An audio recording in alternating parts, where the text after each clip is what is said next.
Welcome to another OCD Recovery Instagram Live. I thought I would come on here since I think the last time I was on here was around Christmas, New Year's, Christmas time. So I thought I would come on and talk about some topics I wanted to cover. The first one being about the internal needing where we feel we need people to understand us. We feel we need people to understand we've got OCD.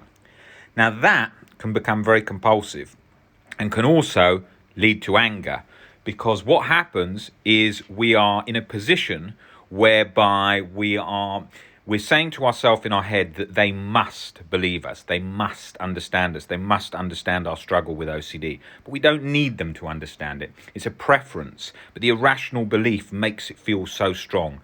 And that's what happens. So I used to feel that very much in my own journey. I used to think, God, they must understand me. They must really know what I'm going through. It feels so bad. People have to understand and see exactly what this feels like. But they don't. They don't need to. We don't need, there's nowhere that says they need to. There's no universal law saying they must understand us. They must see exactly what we're experiencing. And also, a very important point to mention is, how much do we know about other people, other diseases, other illnesses that people have? We don't know those. Like, I've got no idea about certain rare injuries of the hand, so I couldn't possibly understand what somebody would be experiencing if they had that injury of the hand. So why would we expect everyone to understand OCD? Yes, the term gets mistaken for just sort of tidiness quirk, which is incredibly frustrating, and we have to raise awareness to change that so the disorder gets more noticed and taken more seriously. However, at the same time, we need to remember that it's an easy mistake for people to make who do not understand the disorder.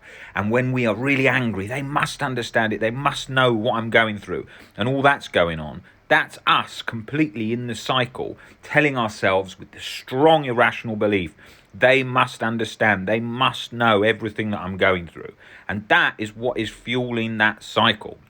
So I think that's an important one, because it used to leave me stuck. I used to have so much frustration with that. And I used to keep thinking, I wish I was in the future where there was some machine that could connect to my head, that they could experience and see exactly what I'm going through and realize what it feels like to be in this position, feel what that situation, exactly my experience is like. And I didn't need that. I didn't need my parents to understand. I didn't need my friends to understand. It would be better for me if they did, so they'd have some insight, but I didn't need it. All I needed was to accept myself as I was, realize, yeah, I'm suffering, it's finding it difficult and challenging. I've got a path towards recovery and working on that step by step, which is the path that I took. But initially, I was very much 100% behind. I've got to get everyone to understand this. They can't make a mistake if they don't realize the suffering. This is so bad. This is so unfair that this happened to me. A lot of that stuff was going on. This is so unfortunate that I am in this situation. I would rather have any other disease, any other illness than this, which was, highly around, sort of, when I'm in an angered state, then I could experience that and feel that. But in reality, I don't want other things. There's far worse things that I could have. But we often feel, oh no, I have to, anything would be better than this. This is the worst thing that you could ever get in life, which is completely exaggerated. With OCD, even when it's so bad, and I do know exactly what that feels like, you feel like you can barely do anything, you can barely function, of course, extremely debilitating. However, at the same time, once you do get on top of it and start moving forward and start able to do things, it releases so much so that even though it will still be until you get further down the recovery path, you will still have chronic anxiety and chronic guilt. It's not that like overwhelming suffering that you feel when you're really in it, and you're able to do stuff. You're still able to eat. You're still able to walk. You're still able to see friends. You're still able to socialize, go on holiday, do all these different things that you want to do. And you can do all of that with OCD. Now, if you had lost your legs, you wouldn't be able to walk. You wouldn't be able to do different sports. If you had problems with your lungs, where you couldn't breathe properly, you may not be able to do certain sports. You may find you're very tired and want to go home a lot of the time, because they're all symptoms that, of course, OCD can mimic and make more challenging. But what we need to remember is all the things that we can do. We focus on things that we can't do and get very stuck in that. Oh, I can't do this and I can't do that, and this is the worst thing, and focusing 100% on that one thing we can do. we can't do, we miss out all the other things that we should be grateful for that we can do. So that definitely does play a significant part. And we very much get in this cycle of focusing on the negative because we've kind of built that up as a habit to constantly looking at that. And so that's a very important part of the recovery journey, learning about gratitude, learning to make peace with the things that we can't change whilst looking at the things that we appreciate, which we have got, because all of us have different variations of that. For many people, they've got a roof over their head, their health's all intact apart from the OCD, the mental health that's going on. So they've got all that's going on for them. And we've all got different areas of that in our lives. All of us do. Even someone who's in a far worse situation, maybe they've lost both their legs, they've got an injured arm, and they've got OCD, they've got all of that. They could still practice gratitude on the things that they've got, which is things like they can still use the other arm, they can still read books, they can still watch films, all these other things that we take for granted but we don't focus on. And with OCD we tend to do a lot of that because we're focusing so much on that negative thing. Right, let me have a look at some of these comments.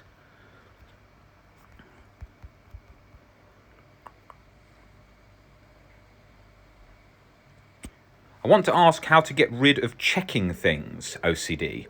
Well, checking things you're doing for a reason because you're scared of something. There's something that you're frightened of. There's something that you're definitely trying to escape. So you've built up this checking compulsion, which is obviously initiated by this OCD cycle, but the only thing fueling it is you're wanting to get rid of something, your fear of something that you're trying to escape, and that's what's fueling it. So we have to get under the core fear there.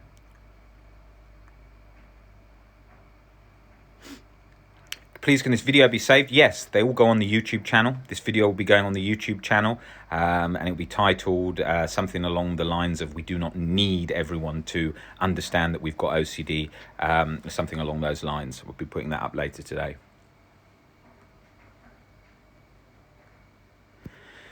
What about the time we spend in the recovery process? It seems like I've wasted a bit of time.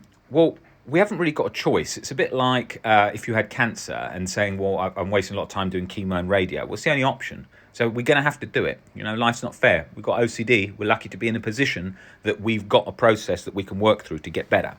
So that's part of it. It's part of the journey. And think of it as something that's empowering your life, that you're really learning from, that's going to really change the way you view life and the way you live life. So it's going to really empower that and really change that. You've got to think that, you know, people often rush this process. They want to get it over. I want to get it finished with. I want to move on. I want to do different things. And then they're missing that this journey is a life-changing journey. You know, to get where I got to wasn't something that I just sort of read one book, as most of you know who follow me. It's not saying I just read one book and then got over it.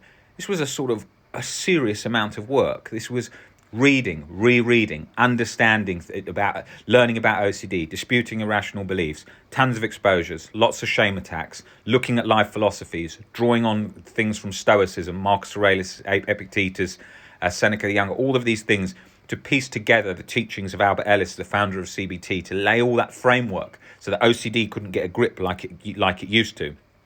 This was needed to change my life. This changed my life. This is everything that I do. It's everything I live by. It's how I operate. It's how my whole world is. That is not a quick fix, and I wouldn't want to change that, because without that, I wouldn't be here living as I am. So it is vital to appreciate what you're learning on this journey and look at this as a journey that's going to change you. You know, everything in life, all hardships, everything, they're the building blocks to change. You don't see people usually tell sort of an amazing success story in anything that they do in life without some real struggle, because it makes us change more than what most people change in their normal life. Because what I'm saying here is, if you've got a life with not many struggles, our brain tends to move along in line with that. When you have struggles, that's where you get the big change. So change is vital. So you really want to get into this moment and think, okay, I've got a situation that's really challenging and really difficult. I'm going to take this. I'm going to use this. I'm going to learn from this. I might find it difficult. I might want to feel better. We're not like find it difficult. You are going to find it difficult at times because it's not an easy journey. And I'm going to use this to change my life, to empower my life, and to learn so much. So that's what you want to be thinking about now. Without this journey, you wouldn't be this version of you coming. So this is such an important part. Let's have a look here. Acceptance for all thoughts, yes, it's all the same. It all runs along the same. You definitely want to start with the first book on the reading list, the How to Stubbornly Refuse to Make Yourself Miserable About Anything by Albert Ellis. That will really get into that stuff. So you definitely want to do that. In relation to the ones about partners, that will be covered in the ROCD webinar that's coming up shortly. So that's a good one to come to. I won't cover ROCD now. There's loads of videos on the YouTube channel about ROCD. I'm just going to cover questions that are a bit shorter rather than broad topics. Hi Rob, any advice on what things we can do during lockdown when chronic guilt is pumping and we aren't allowed to do much? Well, that's because, of course, quarantine is a very, very challenging time for people with mental health. We really understand that and we see that. You've only got to look at the statistics of how mental health has been hit during these hard times. But distraction, of course, plays a great part in especially with OCD and anxiety, in helping us with structure in our day and feeling generally better. And in these times, it's obviously pushed because of the COVID situation. But there is plenty you can still do. You can still read. You can still study things about OCD. You can still watch films, work on your career, exercise in your house, all these things. Although it's a challenging time, it's not going to last forever. There are lots of things that you can do. So focus on those things you can do and try not to focus on the things you can't do. It's easy to get into the cycle of, oh my God, this is never going to get better. Oh my God, this is the worst situation. You know, at the beginning of lockdown, I was where I was living was a very, very strict lockdown. And I noticed it, even with pretty good mental health. I noticed it. I don't say I have absolute perfection of mental health because I'll tell you why. If you've got OCD genetically, which I do, I can't on a daily basis tell that I've got OCD. There's no difference.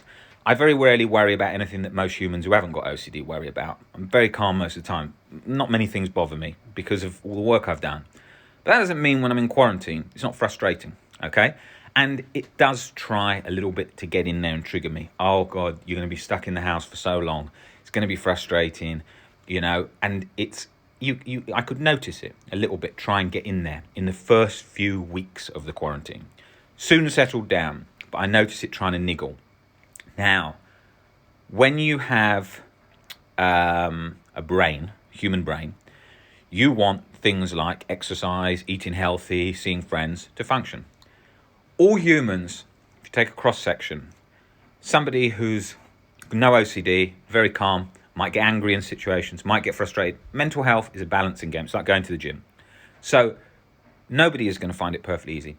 I never got really anxious about it, but I did get frustrated about it at times, thinking, I really wish I could go out, really wish I could do things. It's different. If you're in a couple, you're in a relationship, there'll be challenges in your relationship. I was single during quarantine, so it's difficult because you're lacking on social interaction more, and especially living on my own. So you notice that. And so we will all have individual struggles in different areas. It's never going to be perfect for anyone. So don't try and look for absolute perfection because you're not going to achieve it, because there's always going to be struggles. And I think that's very important, because otherwise we think, I've got to have this perfection. Same with recovery. People are often going, I've got to be in a perfect position in recovery. I've got to be in a position where in recovery I'm where I don't ever have anxiety bother me again. That's too rigid. It's too rigid. It's then encouraging anxiety to turn up the temperature. Existential I will cover on another Instagram live, and the videos on the playlist Existential, check those out. In relation to guilt, that will be covered in the webinar that's on Real Event, which will be covering POCD, Harm OCD, Hit and Run OCD, all of those sections, and all of those ROCD questions too in the webinar, as well as the playlist on the YouTube. I will do a video on GAD shortly because of my own struggle. It's an important area that never gets covered enough. So I definitely do want to get that covered, and I will be doing that, and I've been meaning to do that for a while.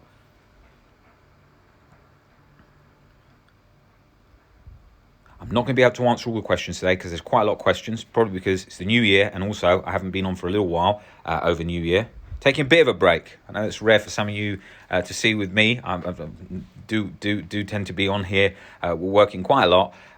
So it has been nice to have a few days because I'm with my family, and it's been nice to have a few days off, but I will be back on here again soon.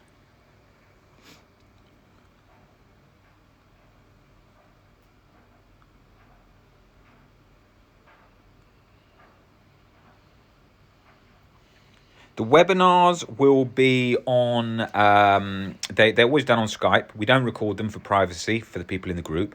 The webinars are done in both a text and vocal format, so you can message in on the bottom of the Skype platform your questions, and then we read them out and answer them, or you can speak them in the group, and then we will speak back and forth with you, talking about your particular OCD and breaking that down.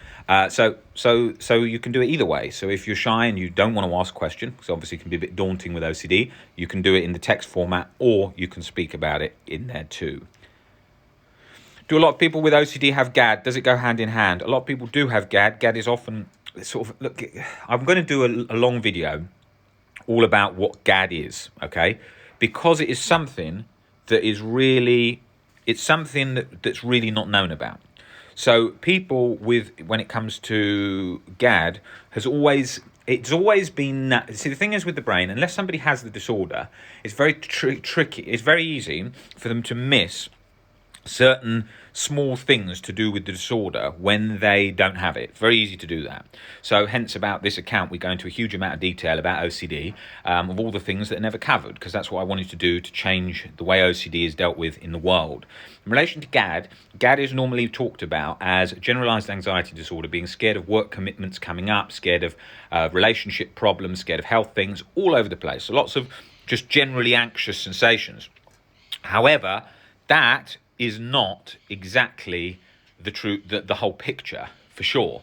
Some people have, there's often been reports talking about how they wanted to change GAD to talk about having physical GAD as opposed to just GAD in the thinking way. So people often think they've just got GAD if they're just generally anxious, and then doctors often diagnose it and say, oh yes, that's just being generally anxious, that's GAD. Well, that's not how it works. There's more to it than that. You can have just physical sensations all the time which don't turn off in relation to a cue of some kind of thing that scares you. So the individual will often have spoken about, in the past it was called this, but then it was rephrased into GAD from free-floating anxiety. Free-floating anxiety was where people you were anxious, but they couldn't pinpoint what they were anxious about, and they couldn't find anything, so they would just say, well, I'm anxious and I don't know why. So there's that going on too. So I imagine in the future what will happen is GAD will be broken down into having like physical anxiety version of GAD where there's no pinpointed thing, so like a kind of free-floating anxiety, as well as a generalized anxiety disorder where they're anxious about a whole range of things, but they can see what thing they're anxious about. Now this is obviously confusing for OCD sufferers who often have periods, because their nerves have been sensitized and they've been anxious for a long time, of I'm anxious right now, I've been anxious for so long, but I've forgotten what I was anxious about, but I still feel anxious. Maybe I've got GAD. No, you've got OCD, you just haven't got under the fear. So a lot of it overlaps. With me, I will go into my whole journey with GAD and talk about that in an individual video, as well as bringing webinars online about GAD in specific all these areas, and free-floating anxiety, how to get under it, and so on. Guys, great to see you all on here. I'll be back on here more regularly. We're going to be doing some scheduled Instagram lives, so you know the times that they are coming up, so you can come and attend and ask questions, because I know a lot of people have been asking for that.